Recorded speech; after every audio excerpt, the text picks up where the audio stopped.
उसने कहा अल्लाह, मेरी चचा की लड़की थी, मैं बहुत प्यार करता था, लेकिन प्यार का मतलब क्या था? मैं उसे हासिल करना चाहता था, उसके साथ अपनी शारीरिक भूख मिटाना चाहता था, उसके साथ बदकारी करना चाहता था, गलत काम करना चाहता था, मौका नहीं मिल रहा था। आय अल्लाह, 1 साल गांव में सूखा पड़ गया, अनाज के दाने दाने को लोग तरस गए। चाचा की लड़की मेरे पास आई, मुझसे मदद की भीख मांगने लगी। मैंने कहा जरूर तुम्हारी मदद करूंगा, मगर तुम्हें मेरी बरसों की तमन्ना पूरी करनी पड़ेगी, अपनी इज्जत मेरे हवाले करनी पड़ेगी, अपनी आबरू मेरे हवाले करनी पड़ेगी। मरता क्या ना करता, चचा की लड़की मजबूरी में तैयार हो गई। अय अल्लाह, मैंने 100 दिरहम भी उसको दे दिए और मैं तैयार हो गया। उसके साथ गलत काम करने के लिए मैं भी तैयार, वो भी तैयार। ऐन मौके पर लड़की के मुंह से निकला, इत्तकिल्लाह वला तफुज्जल खातम इल्ला बिहक्किही। ऐ मेरे चचा के लड़के, अल्लाह से डर और वो चीज न इस्तेमाल कर जिस चीज की तुझे इजाजत हासिल नहीं है। मैं तेरी बीवी नहीं, मैं तेरे निकाह में नहीं, मैं तेरे लिए हराम हूं और तू मेरे साथ ज़िना करना चाहता है। अल्लाह के वास्ते ऐसा काम न कर। आय अल्लाह, जब उस लड़की के मुंह से तेरा नाम मैंने सुना, मेरी सारी गुनाह की लज्जत खत्म हो गई। मैं फौरन गुनाह से बाज आ गया। मैंने उस लड़की को जाने दे दिया, मैंने 100 दिरहम भी दे दिए और मैंने जाने भी दे दिया। आय अल्लाह, ये काम मैंने तेरे डर से किया है, तो आज हमारी इस मुसीबत को दूर कर दे। अल्लाह ने दूर कर दिया उनकी मुसीबत को। पता ये चला, ईमान वाले वो होते हैं जब अल्लाह का नाम लिया जाए उनके दिल कांप जाते हैं। इन्नमल मोमिनून अल्लज़ीना इज़ा ज़ुकिरल्लाहु वजिलत क़ुलूबुहुम। ईमान वाले तो वो होते हैं जब अल्लाह का नाम उनके सामने लिया जाए उनका दिल कांप जाता है। व इज़ा तुलियत अलैहिम आयातुहु ज़ादतहुम ईमाना। और जब उनके सामने अल्लाह की आयतें पढ़ी जाती हैं, जब कुरान की आयतें पढ़ी जाती हैं, वो रोने लगते हैं, उनका ईमान बढ़ जाता है। अरे हम तो इतने पत्थर दिल हो गए, आज कुरान सुन करके भी हमारे दिलों से आंसू नहीं बहता है। आज खाने काबा में देख लो, शेख अब्दुर्रहमान अस्सुदैस नमाज पढ़ा रहे हैं, शेख सऊद अश-शुरैम नमाज पढ़ा रहे हैं, शेख यासिर अद-दौसरी नमाज पढ़ा रहे हैं, शेख बंदर बलीला नमाज पढ़ा रहे हैं, कुरान की तिलावत कर रहे हैं। अजाब का जिक्र आया, जहन्नम का जिक्र आया, इमाम साहब रोने लगे, पीछे पब्लिक भी रोने लगी, अवाम भी रोने लगी, मुक्तदी भी रोने लगे। कुरान सुन के इंसान रोने लगता है, मगर हम नहीं रोते हैं। हमारा ईमान इतना कमजोर हो चुका है और दिल इतना कठोर हो चुका है कि कुरान सुन करके भी हमारी आयतों से, हमारी आंखों से आंसू नहीं बहते। अल्लाह कुरान में कहता है, इज़ा तुतला अलैहिम आयातुर रहमानी खर्रू सुज्जदन व बुकिया। मेरे नबियों के सामने जब कुरान की आयतें पढ़ी जाती हैं, मेरे नबी रोने लगते हैं, मेरे नबियों की आंखों से आंसू बहने लगते हैं, अल्लाह की बारगाह में सजदे में गिर जाते हैं। अल्लाह के आखिरी नबी को देखो, अल्लाह के प्यारे नबी हजरत अब्दुल्ला बिन मसूद से कहते हैं, अय अब्दुल्ला इक़रा अलैयल कुरान, अय अब्दुल्ला मुझे कुरान पढ़ के सुनाओ।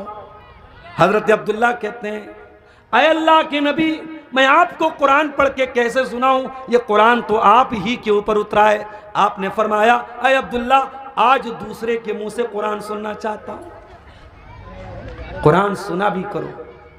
हेडफोन लगाने वालों, एयरपॉड लगा करके रात दिन गाना सुनने वालों, कभी कुरान भी सुन लिया करो। अल्लाह के बंदों, अल्लाह की कसम, किसी अच्छे कारी की आवाज में कुरान सुन लो, रोंगटे खड़े हो जाएंगे। आपकी भाषा नहीं है अरबी, आपको अरबी समझ में नहीं आती, लेकिन आप कुरान सुनेंगे अच्छे कारी की आवाज में, आपको लगेगा कि आपके रोंगटे खड़े हो गए। ये कुरान का कमाल है, ये अल्लाह की किताब का कमाल है।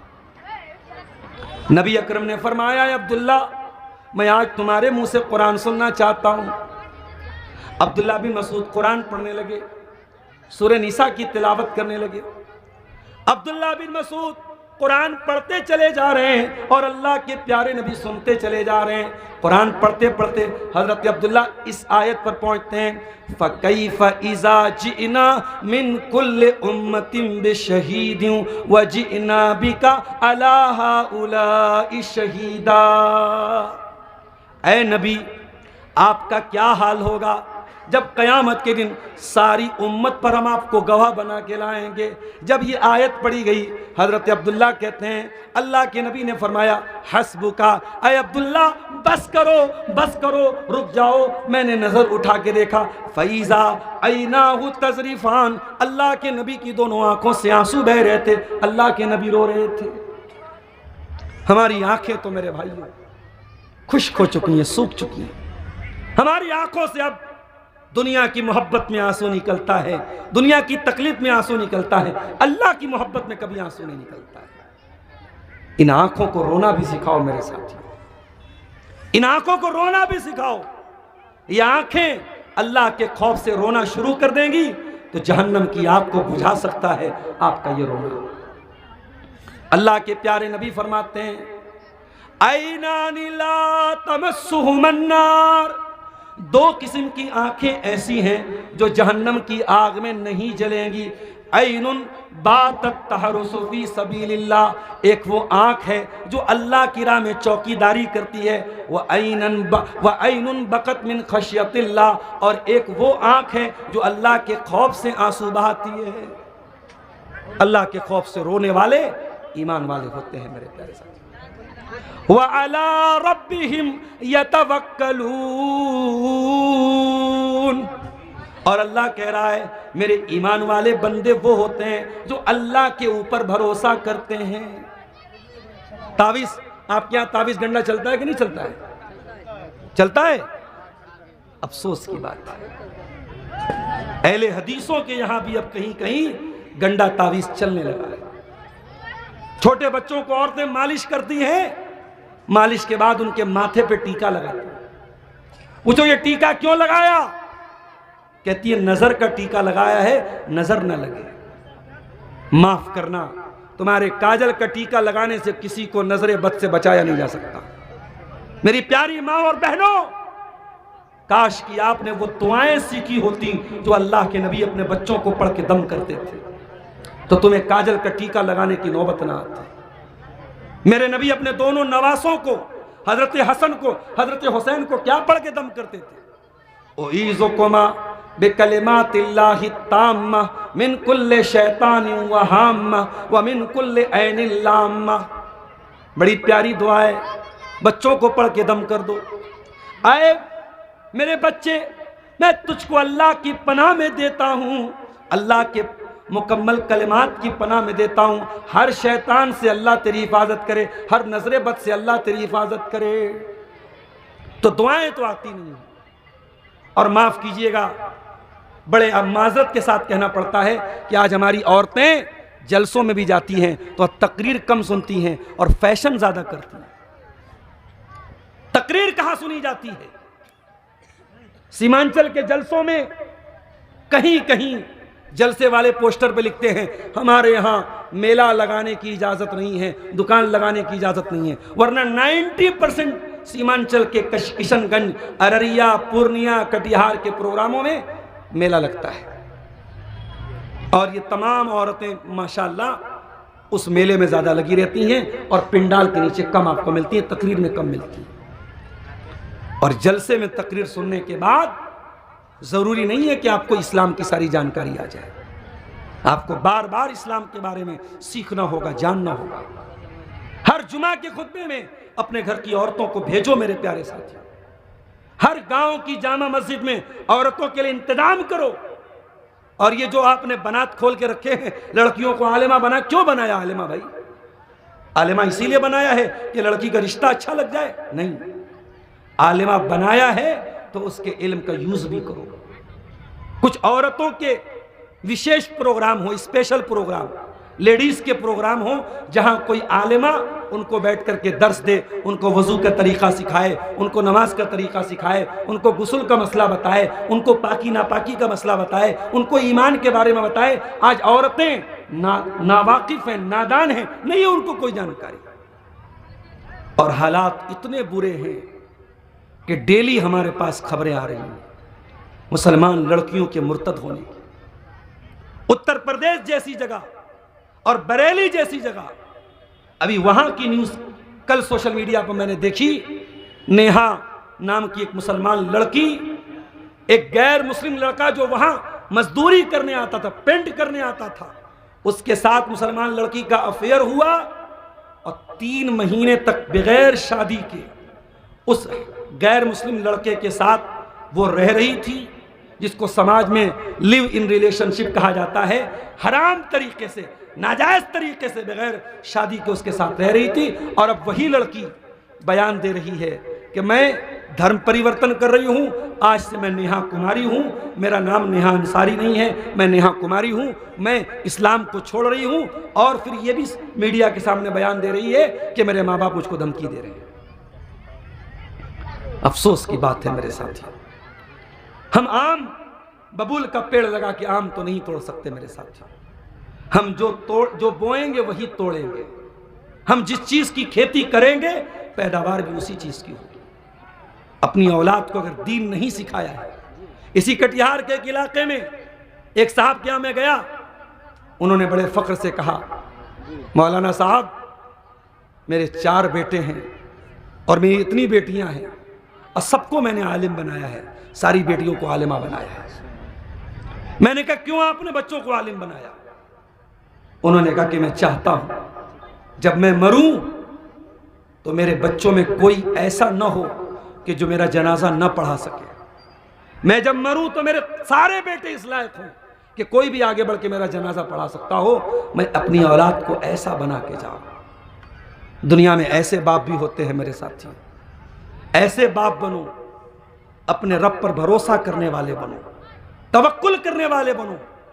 तावीज़, गंडा, कुछ लोग घरों में क्या करते हैं, घरों में वो गिनती और उल्टी सीधी गिनतियां वो लटका देते हैं खैर बरकत के लिए। घर में आप अगर बरकत चाहते हैं तो कुरान की आयतों को पढ़ने से बरकत आएगी, कुरान की आयतों को लटकाने से बरकत नहीं आएगी। 1 हफ्ते से लगातार मेरी तकरीर हो रही है, गला मेरा बिल्कुल बैठा हुआ था। मैं डॉक्टर के यहाँ गया, होम्योपैथी की उसने दवा दी। अब वो दवा मैं गले में लटका लूंगा तो मुझे आराम नहीं मिलेगा, दवा पीने से आराम मिलेगा। कुरान करीम शिफा है, मगर कुरान को पढ़ने से आपको शिफा मिलेगी, कुरान को लटकाने से शिफा नहीं मिलेगी। ईमान वाले वो हैं जो अपने रब के ऊपर भरोसा करते हैं, तवक्कुल करते हैं मेरे प्यारे साथी। और आगे बढ़िए, कुरान कहता है अकीमुस्सला, नमाज कायम करो। ऐ अल्लाह मैं बीमार हूं, मैं खड़ा होकर नमाज नहीं पढ़ सकता, क्या मैं बैठ के पढ़ सकता हूं? अल्लाह के नबी फरमाते हैं जो खड़ा होकर नहीं पढ़ सकता वो बैठ के पढ़ेगा, जो बैठ के भी नहीं पढ़ सकता वो लेट के पढ़ेगा, और जो लेट के भी नहीं पढ़ सकता है, अल्लामा इब्ने बास का फतवा मौजूद है, इंटरनेट पे जाके सर्च कर लेना। अगर एक इंसान आईसीयू में है जहां वजू नहीं कर सकता है, तयम्मुम नहीं कर सकता है, रुकू नहीं कर सकता है, सजदा नहीं कर सकता है, लेकिन अगर होश व हवास में है तो अल्लामा इब्ने बास का फतवा है कि वो भी नमाज पढ़ेगा, बगैर वजू के पढ़ेगा, बगैर तयम्मुम के पढ़ेगा, आंखों के इशारे से पढ़ेगा। जब तक दिमाग काम कर रहा है, जब तक होश व हवास कायम है, उसको नमाज पढ़ना है मेरे प्यारे साथी। कभी अपने दिल पे हाथ रख के बताओ, आपके पास नमाज न पढ़ने का क्या बहाना है? आपके गांव की मस्जिद में रात भर प्रोग्राम होता है और सुबह फजर की नमाज में 4 मुसल्ली होते हैं, ऐसा क्यों होता है मेरे साथी? मस्जिद तो बना ली शब भर में ईमान की हरारत वालों ने, मस्जिद तो बना ली शब भर में ईमान की हरारत वालों ने, मन अपना पुराना पापी था बरसों में नमाजी बन न सका। नमाज ना पढ़ने का कोई बहाना नहीं है मेरे साथी। मेरी प्यारी माँ और बहनों, नमाज ना पढ़ने का आपके पास कोई बहाना नहीं। मेरी 3 बेटियां हैं, अभी छोटी वाली बेटी मेरी तकरीबन 2.5 साल की हो चुकी है। उसकी पेशाब वगैरह करती है तो वो पैम्पर जो आता है, पैम्पर हर महीने मुझे पैम्पर मंगाना होता है। नबी के दौर में पैम्पर नहीं था, सहाबा के दौर में पैम्पर नहीं था, बच्चे और बच्चियां माँ बाप की गोद में पेशाब कर देते थे। मगर आप कोई एक हदीस ला के दिखा दीजिए कि सहाबी ने या सहाबिया ने इस वजह से नमाज नहीं पढ़ी कि बच्चे ने पेशाब कर दिया। आज आपके पास सहूलत है, बच्चों के लिए पैम्पर है, खाना बनाने के लिए गैस का चूल्हा है, कपड़ा धोने के लिए वॉशिंग मशीन है, पानी गर्म करने के लिए आपके पास इलेक्ट्रिक केतली है, कितनी सहूलतें हैं आपके पास। अगर आप नमाज नहीं पढ़ते हैं तो याद रखिए अल्लाह को हिसाब देना पड़ेगा मेरे साथ।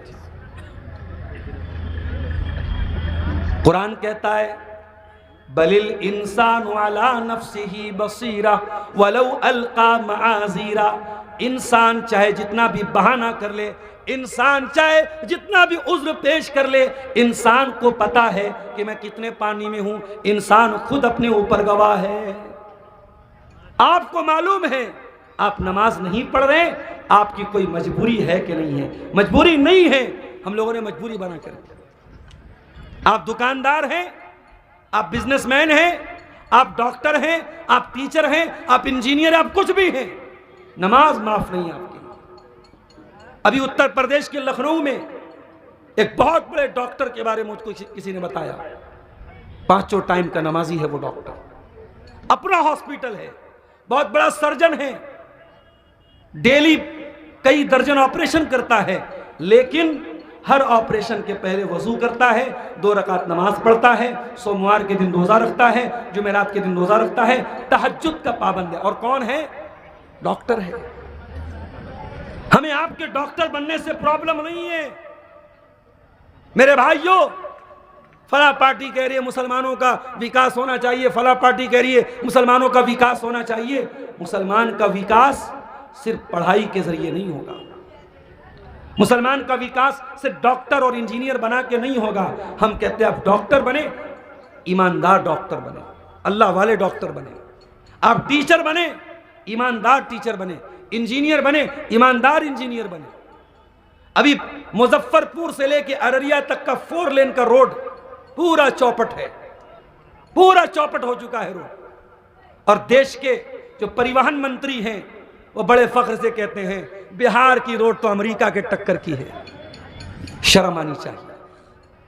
पटना से 4 लेन से आप अररिया आएंगे, 700 रुपये का टोल आपको देना पड़ेगा। 700 रुपये का टोल देने के बाद भी जगह जगह गड्ढे बने हुए। ये हमारे भारत का हाल है, हमारी व्यवस्था का हाल है, हमारे सिस्टम का हाल है। बेईमानी, करप्शन, घूस, रिश्वतखोरी कदम कदम पे है। हम ये चाहते हैं मेरे भाइयों कि आप मुसलमान बने और पढ़े लिखे, और पढ़ लिख करके जब आप इंजीनियर बने तो ईमानदार इंजीनियर बने, ठेकेदार बने तो ईमानदार ठेकेदार बने, डॉक्टर बने तो दीनदार डॉक्टर बने, वकील बने तो सच्चाई के लिए लड़ने वाले वकील बने, जज बने तो सही फैसला करने वाले जज बने। तो कुरान क्या कहता है? नमाज कायम करो। और आगे बढ़िए, कुरान कहता है रिजालुल्ला तुल्हीहिम तिजारतु वला बैउन अन ज़िक्रिल्लाहि व इकामिस सलाह। मेरे नेक बंदे वो हैं, अल्लाह फरमाता है मेरे नेक बंदे वो हैं जिनका कारोबार उनको नमाज से गाफिल नहीं करता है। नमाज का टाइम होता है, वो टाइम से नमाज पढ़ते हैं, अपने कारोबार की वजह से, अपने बिजनेस की वजह से वो नमाज को नहीं छोड़ते हैं।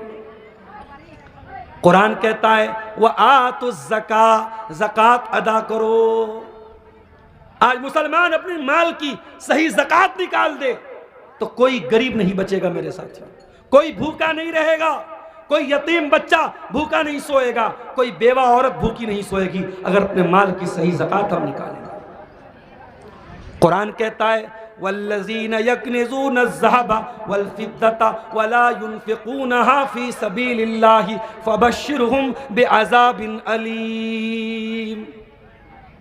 जो लोग सोना चांदी इकट्ठा करते हैं और अपने सोना चांदी की ज़कात नहीं निकालते हैं, अगर आपके पास 85 ग्राम सोना है 85 ग्राम सोना है, अगर आपके पास 595 ग्राम चांदी है, आपके ऊपर ज़कात फ़र्ज़ है और आप अपने माल की ज़कात नहीं निकालते हैं, तो कुरान क्या कहता है? फ़बश्शिरहुम बिअज़ाबिन अलीम, उनको दर्दनाक अज़ाब की बशारत सुना दो। क्या अज़ाब होगा? यौम युहमा अलैहा फी नारी जहन्नम फतुक़वा बिहा जिबाहुहुम व जुनूबुहुम व ज़ुहूरुहुम हाज़ा मा कनज़्तुम लिअन्फुसिकुम फ़ज़ूक़ू मा कुन्तुम तकनिज़ून।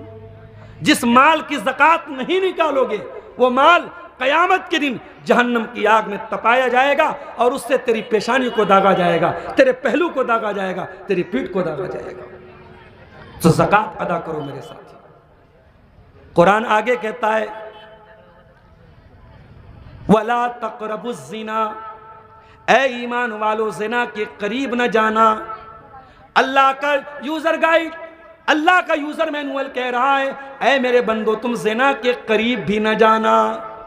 ऐ अल्लाह, क्या ज़िना इतना बड़ा पाप है? फरमाया हाँ, बहुत बड़ा पाप है। अज़्ज़ानियतु वज़्ज़ानी फजलिदू कुल्ला वाहिदिम मिनहुमा मिअता जल्दा। ज़िना करने वाले मर्द को और ज़िना करने वाली औरत को अगर इस्लामी हुकूमत है तो 100 कोड़े मारे जाएंगे। अगर वो कुंवारे हैं, अगर कुंवारे हैं तो 100 कोड़े मारे जाएंगे, और शादीशुदा हैं और इस्लामी अदालत है, इस्लामी हुकूमत है, तो पत्थरों से मार मार के ख़त्म कर दिया जाएगा। इतना बड़ा पाप है ज़िना। ऐ अल्लाह, लड़का जवान हो गया, लड़की जवान हो गई, उसके अंदर सेक्सुअल डिजायर्स हैं, उसके अंदर जिनसी ख्वाहिशात हैं, क्या उन ख्वाहिशात को वो दबा दे, खत्म कर दे, मार दे? फरमाया नहीं। या माशर शबाबी मन इस्तता मिनकुमुल बाअत फल्यतज़व्वज, ऐ नौजवानों जब तुम शादी के काबिल हो जाओ, शादी कर लो, शादी कर लो। फ़इन्नहु अग़ज़्ज़ु लिलबसर व अहसनु लिलफ़र्ज, शादी करने से तुम्हारी नज़रें झुक जाएंगी, तुम्हारी शर्मगाह महफूज हो जाएगी। अच्छा, लड़के तो बोल भी देते हैं अपने बाप से, लड़के तो बोल भी देते हैं, लड़कियां बेचारी शर्मीली होती हैं, लड़कियां बोल भी नहीं सकती। लड़की 25 साल की हो गई, 30 साल की हो गई, शादी नहीं, क्यों नहीं कर रहे हो भाई? जहेज का इंतजाम नहीं हो रहा है, हमारी बरादरी का रिश्ता नहीं मिल रहा है, हमारे बराबर के लोग नहीं मिल रहे हैं। ये ढकोसले बंद करो, अपनी लड़कियों की सही समय पर शादी करो, अपने लड़कों की सही समय पर शादी करो, शादी को आसान करो। बारात की रस्म, जहेज की रस्म, हल्दी की रस्म, मंगनी की रस्म खत्म करो, सिंपल तरीके से, सुन्नत तरीके से शादी करो मेरे साथी। अल्लाह के प्यारे नबी फरमाते हैं इज़ा खतब इलैकुम मिम्मन तरदौन दीनहु व खुल्क़हु फज़व्विजूहु, जब तुम्हारे लड़के लड़कियों के लिए अच्छा रिश्ता मिल जाए, जब तुम्हारी लड़कियों के लिए अच्छा रिश्ता मिल जाए, लड़कियों की शादी कर दो। अगर ऐसा नहीं करोगे तकुन फितनतुन फिल अर्दी व फसादुन अरीस, तो ज़मीन में फितना फैल जाएगा, ज़मीन में फसाद फैल जाएगा।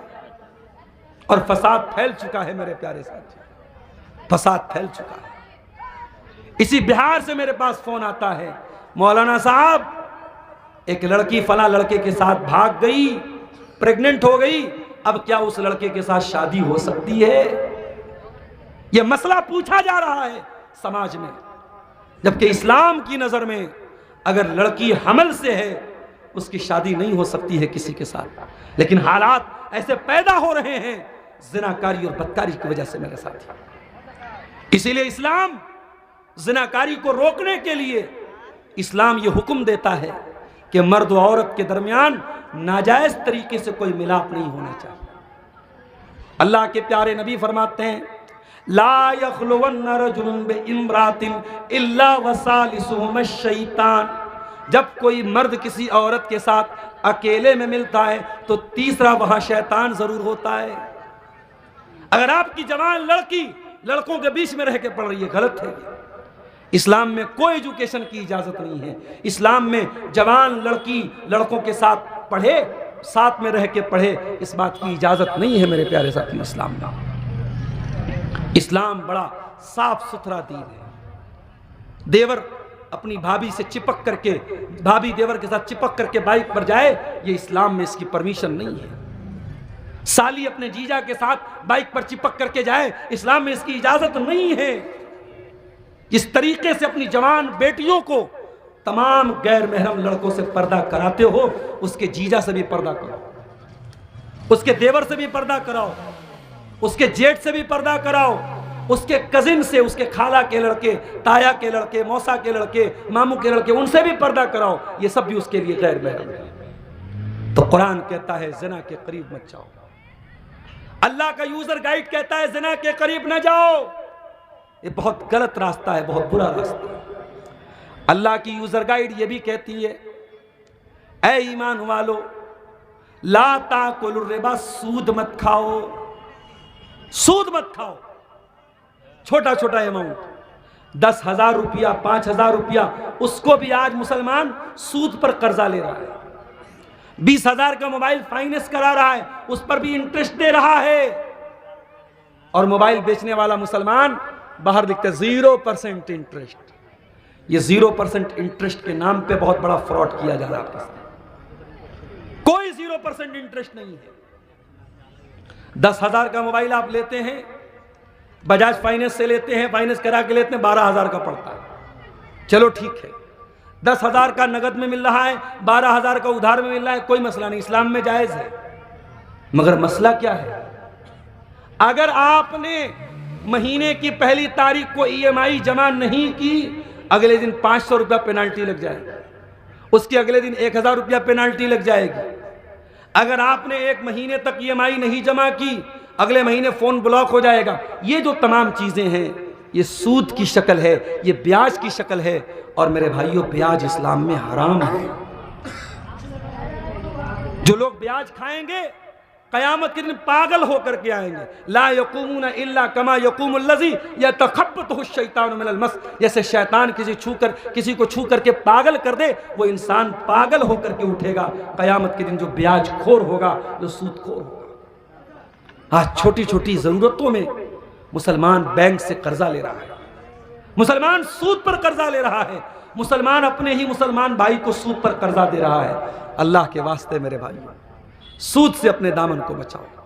ठीक है, सेविंग बैंक में हमारा खाता है, स्टेट बैंक में खाता है, बड़ौदा में खाता है, ICICI में खाता है, और सेविंग अकाउंट में हमको हर साल 5% 4% इंटरेस्ट मिल रहा है। कोई मसला नहीं, इंटरेस्ट मिल रहा है, हमारी मजबूरी है वो। हम इंडिया में बगैर खाता के कोई कारोबार नहीं कर सकते, लेकिन उस बैंक से मिलने वाला इंटरेस्ट भी आप उसको अपने इस्तेमाल में नहीं लाएंगे, किसी गरीब की मदद कर देंगे, किसी गरीब को दे देंगे। मस्जिद में नहीं देंगे, मदरसे में नहीं देंगे, किसी गरीब की, किसी को दवा इलाज की ज़रूरत है, किसी को खाने पीने की कमी है, किसी गरीब, बहुत गरीब आदमी की मदद कर देंगे, उसको अपने इस्तेमाल में या मस्जिद मदरसा में नहीं लाएंगे।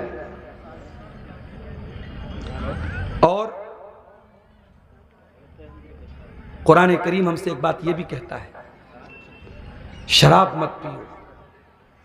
इन्नमल खम्र वल मैसिर वल अंसाब वल अज़लाम रिजसुम मिन अमल शैतान। शराब पीना ये शैतान का काम है। शैतान के काम से बचो, शराब से बचो, तुम तभी कामयाब हो सकते हो। आज मुसलमानों की बस्तियों में शराब धड़ल्ले से पी जा रही है। बहादुरगंज, किशनगंज, अररिया, पूर्णिया, फॉरबिसगंज, सिमराही, कौन सा इलाका है मुसलमानों का जहां मुसलमान शराब नहीं पीता है? किशनगंज के इसी इलाके में, मुसलमान के इलाके में ढाबे में गया, ढाबे पे लिखा था शराब पी के हमारे होटल में खाना न खाएं। शराब, होटल का मालिक कौन था? मुसलमान था। मैंने कहा हाजी साहब, ये आपने बाहर लगाया है शराब पी करके होटल में खाना न खाएं, तो लोग इस पर अमल करते हैं? कहा कि मौलाना साहब, दुकान पे बैठ के तो नहीं पीता है, मगर पी के आके मेरी दुकान पे बिरयानी खाता है। हम कहा ये बिरयानी कौन खाता है जो शराब पी के आता है? कहा कि 90% मुस्लिम आता है। क्या कीजिएगा, शराब आपका मुसलमान भाई पी रहा है, ज़िना आपका मुसलमान भाई कर रहा है।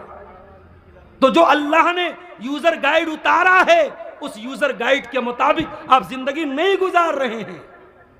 और जब यूजर गाइड के मुताबिक आप जिंदगी नहीं गुजारेंगे तो आपकी ज़िंदगी की गाड़ी का एक्सीडेंट होगा, आप दुनिया में भी परेशान होंगे और आखिरत में भी परेशान होंगे। ये एक सवाल की पर्ची आई है मेरे पास, सवाल का जवाब दे दूंगा आपको। और अंतिम समय है, बहुत थोड़े से लोग बचे हैं क्योंकि मौसम ठंडा होने की वजह से धीरे धीरे लोग भी जा रहे हैं। आखिरी समय में ये गुजारिश भी करूंगा, मैं बहुत दूर से चल के आया हूँ आपके बीच में, और ये जलसा आप देख रहे हैं मदरसा दारुस्सलाम डांगी बस्ती सादिक चौक, ये इस मदरसे का प्रोग्राम है। और शायद मैं पिछले साल भी यहाँ आया था। और आप जानते हैं मैंने बहुत करीब से देखा है सीमांचल के ये जलसे कैसे होते हैं और ये मदरसे कैसे चलते हैं। छोटे छोटे बच्चे बेचारे मदरसे में पढ़ने वाले ऑटो पे बैठ के, रिक्शे पे बैठ के पूरे गांव गांव घूमते हैं, चंदा करते हैं। उसके बाद ये इजलास होता है और फिर जलसे में होने वाले चंदे से ये मदरसा साल भर चलता है। और कितने मदरसे ऐसे हैं कि अपने टीचर से बोल देते हैं कि जाओ चंदा करो, तब तुमको सैलरी मिलेगी, तब तुमको तनख्वाह मिलेगी। ये बहुत बड़ी परेशानी की बात है। लेकिन ये मदरसे, इनका वजूद भी हमको बचाना है मेरे भाई। इन मदरसों में आपके बच्चे कुरान सीखते हैं, हदीस सीखते हैं, नबी की बातें सीखते हैं। और यहाँ से पढ़ने के बाद कोई जामिया सल्फिया जाता है, कोई जामिया इमाम बुखारी किशनगंज जाता है, कोई सनाबिल जाता है, बड़ा आलिम बनता है, इदारे इलाके में बड़ा इदारा खोलता है, तालीमी काम करता है। ये इन्हीं छोटे छोटे मदरसों से पढ़ के बच्चे जाते हैं। इन मदरसों को चलाना, इन मदरसों को कायम रखना, ये हमारी ज़रूरत भी है, हमारी मजबूरी भी है। मैं बड़े अदब के साथ आपके समस्त ये अपील करता हूँ, अनुरोध करता हूँ, निवेदन करता हूँ कि आप आएँ और इस मदरसे के लिए आप जो भी हो सके, आखिरी समय है, अंतिम समय है, जो भी हो सके आप मदरसे के लिए दान देते हुए जाएं। अल्लाह ताला आपका दान कबूल करे, आपका चंदा कबूल करे और मदरसे के हक में उसको कबूल फरमाए। सवाल ये आया है कि क्या मस्जिद में माजूर शख्स कुर्सी में बैठ के जमात के साथ नमाज पढ़ सकता है? बिल्कुल पढ़ सकता है। और कुर्सी पे जब वो पढ़ेगा तो कुर्सी ज़रूरी नहीं कि बिल्कुल कोने में रखा जाए। अगर एक इंसान पहली सब कंप्लीट हो रही है और आखिरी में जगह बची है, वहाँ पे कुर्सी लगा के पढ़ ले तो कोई बात नहीं। लेकिन अगर मान लो अभी सब पूरी नहीं हुई है और बीच में उसको नमाज पढ़ना है, तो वो बीच में ही कुर्सी लगाएगा, वो अंतिम में लास्ट में कुर्सी नहीं लगाएगा। बीच में वो जमात में कुर्सी लगा के नमाज पढ़ेगा और वो सब पूरी मानी जाएगी, सब कटी हुई नहीं मानी जाएगी। ये बात याद रखिए, वो सब पूरी मानी जाएगी। तो ये चंद बातें कुरान और हदीस की रोशनी में मैंने आपके सामने रखी हैं। अल्लाह के यूज़र गाइड कुरान की रोशनी में हमें क्या करना है और क्या नहीं करना है, उस पर मैंने चंद बातें आपके सामने रखी हैं।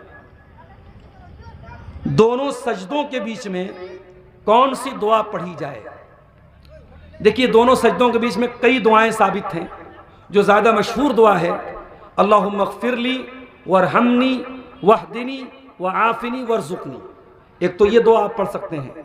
और आसान दुआ अगर चाहते हैं, रब्बी ग़फ़िरली रब्बी ग़फ़िरली रब्बी ग़फ़िरली 3 मरतबा पढ़ लें, ये भी पढ़ सकते हैं। और इसके अलावा भी बहुत सारी दुआएं साबित हैं, लेकिन मशहूर दुआएं यही दोनों हैं। ज़ोहर और असर की नमाज में मुक्तदी सूरह फातिहा के अलावा दूसरी सूरत पढ़ेगा, अगर चाहे तो पढ़ सकता है। ज़रूरी तो उसके लिए सिर्फ सूरह फातिहा है। इमाम के पीछे जब आप नमाज पढ़ रहे हैं तो मुक्तदी के लिए कंपलसरी क्या है? सिर्फ सूरह फातिहा है। लेकिन अगर मुक्तदी चाहे ज़ोहर की नमाज में, असर की नमाज में, तो साथ में कोई सूरत, छोटी सूरत मिला के पढ़ सकता है, कोई हरज की बात इंशाअल्लाह नहीं है। तो मेरे प्यारे साथियों, आप से हम ये गुजारिश भी करते हैं कि मदरसे का तामुन आप करते हुए जाएं। और हम इस आखिर वक्त में, सुहाने वक्त में, रात के तकरीबन 1 बज चुके हैं, हम अल्लाह से दुआ करते हैं रब्बुल आलमीन हमें कहने सुनने से ज़्यादा अमल की तौफीक अता फरमा, हमें इस्लाम में पूरे के पूरे दाखिल होने की तौफीक अता फरमा। ऐ अल्लाह, हमारे इस स्टेट की तू हिफाजत फरमा, इस मुल्क की हिफाजत फरमा, हमें जालिमों के जुल्म से